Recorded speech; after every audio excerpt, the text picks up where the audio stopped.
Hello guys, it's Derek here, and I'm back with another edition of my live shows.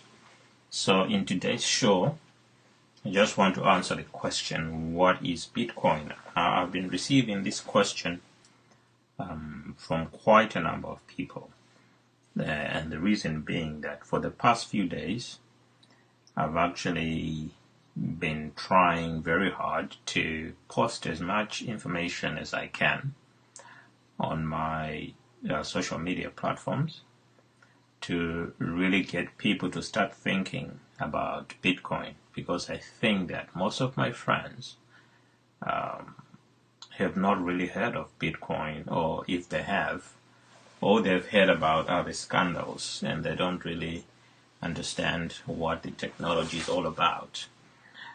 But besides talking about Bitcoin, I've also been talking a lot about the blockchain, which I find is a much more overlooked technology than even the Bitcoin itself. Now, the Bitcoin has been more prominent because it is the cryptocurrency which is used the most, and for that reason, it's the one which is receiving the most attention in the media, and it's the one also where maybe some scandals have been reported.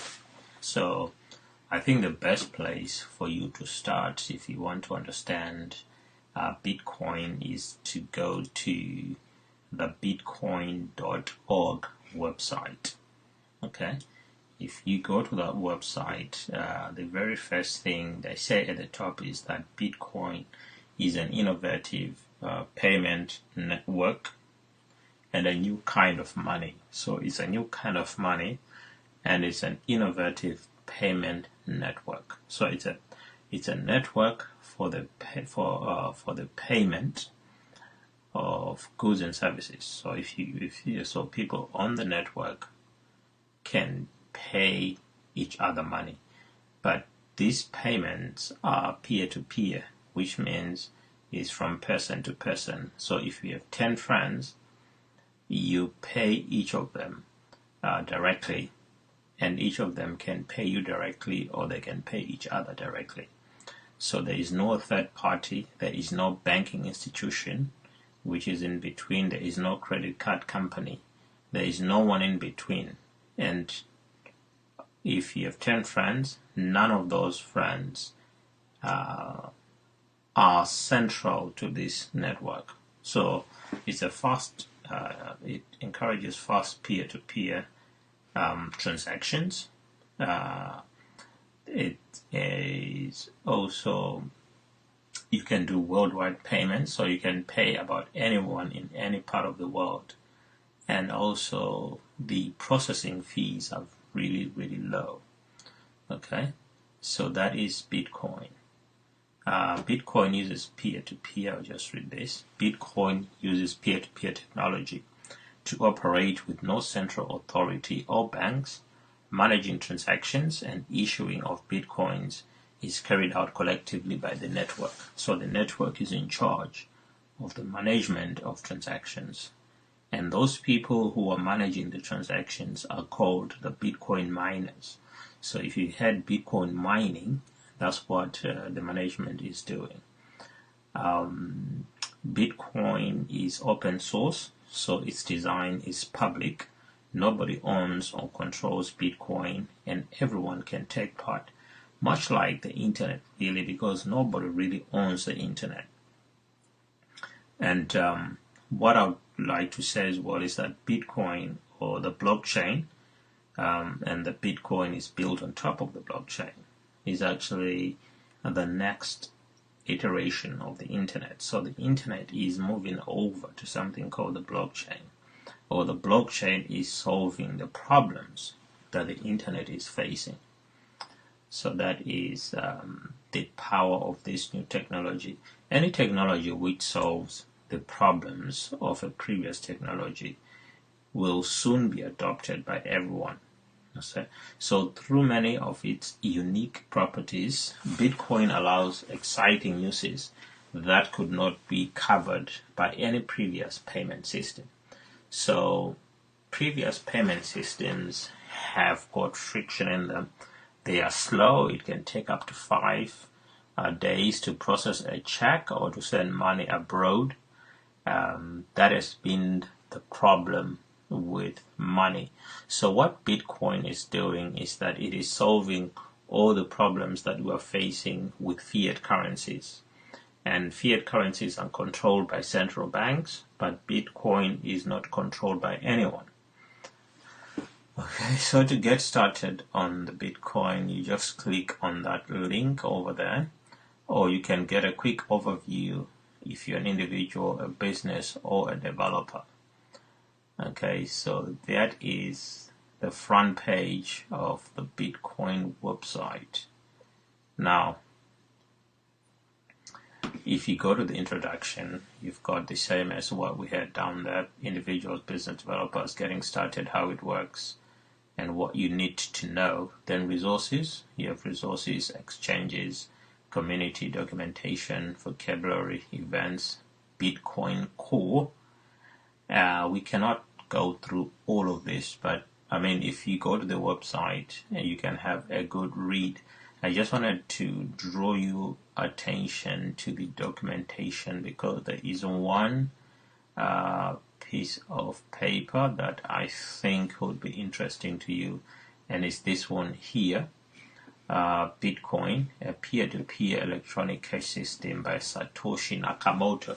So Satoshi Nakamoto is an enigmatic character who, whether it's a single person, whether it's a group of people, we don't know, because they have never revealed themselves. There've been speculation on who that person or group of people are, but up to today nobody really knows who that person is. But Satoshi Nakamoto's original paper is still recommended reading for anyone studying how Bitcoin works. Choose which translation of paper you want to read.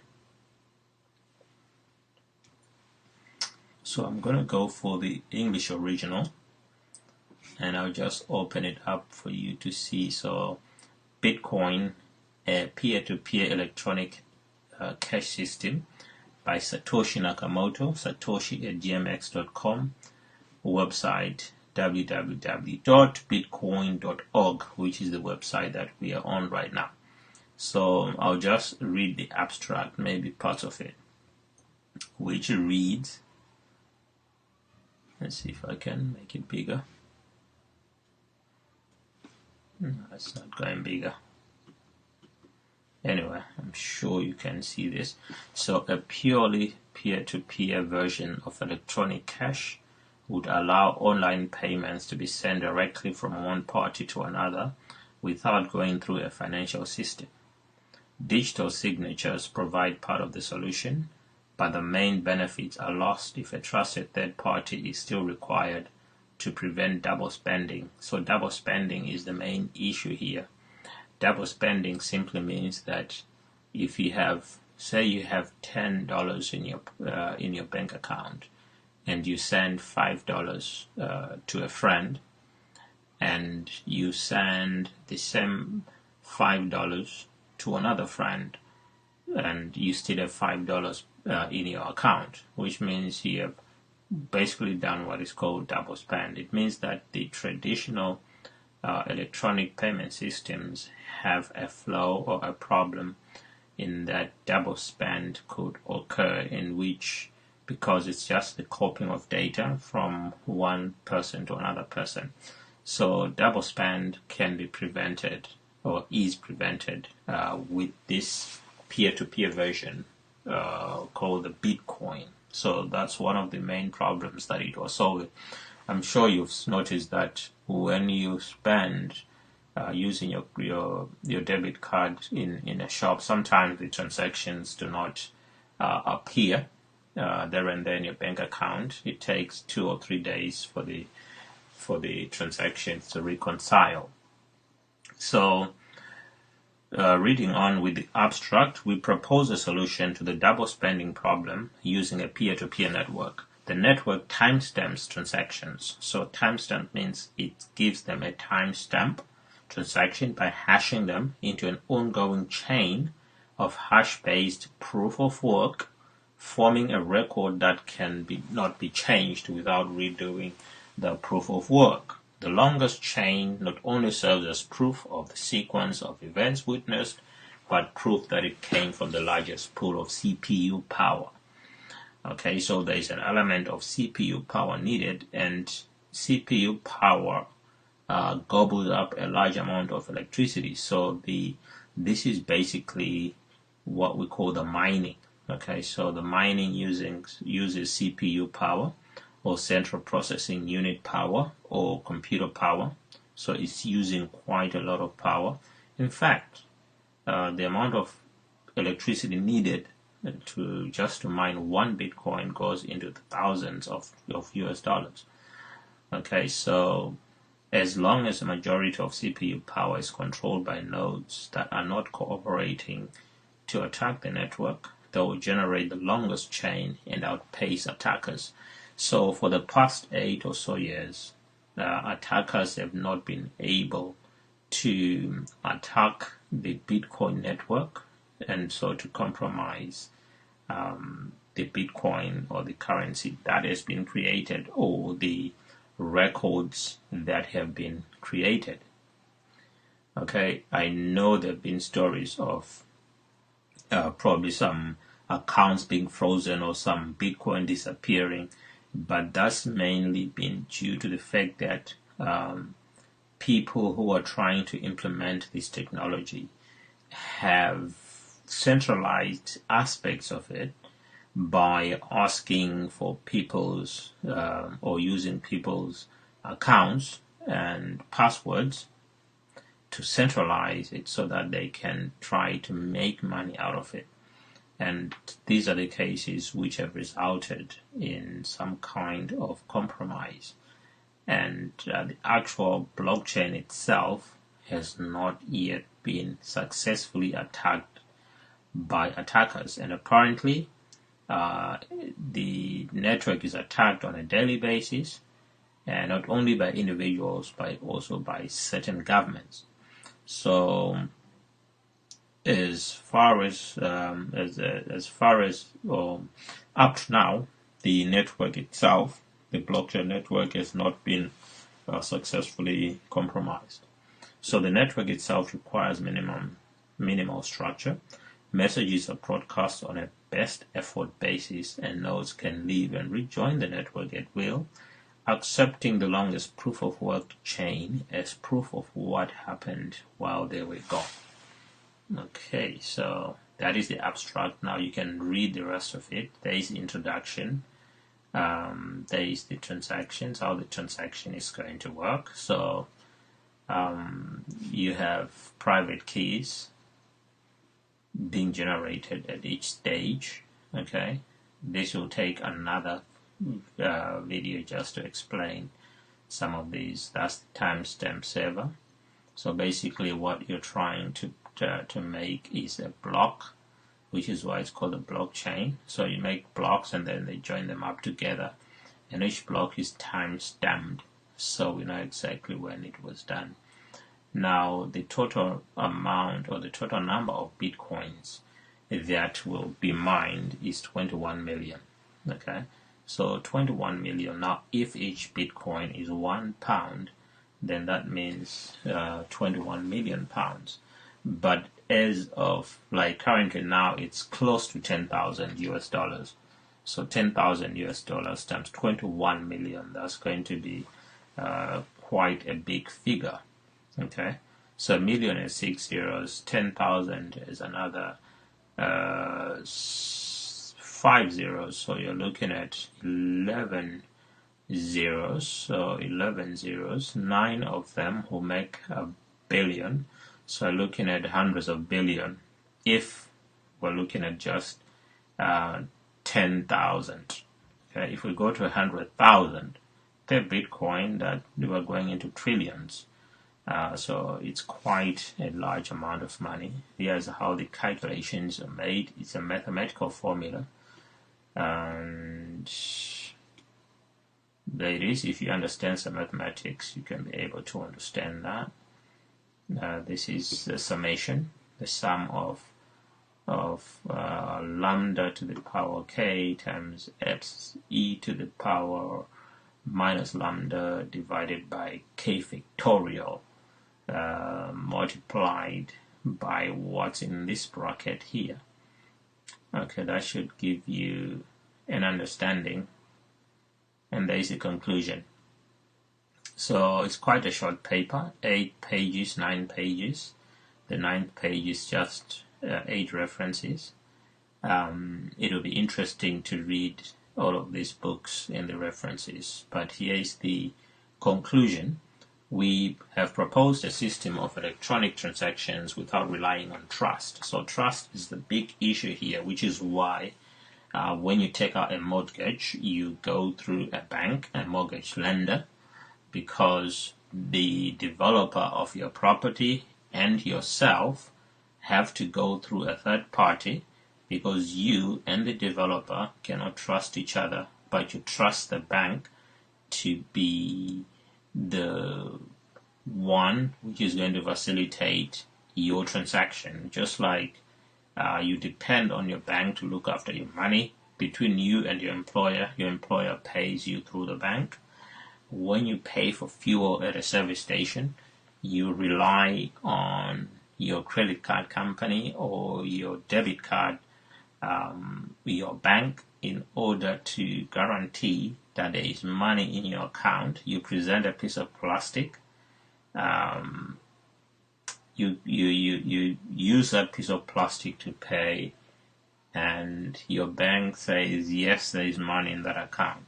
But with peer-to-peer, you're paying directly from your own Bitcoin wallet or cryptocurrency wallet directly to the service provider.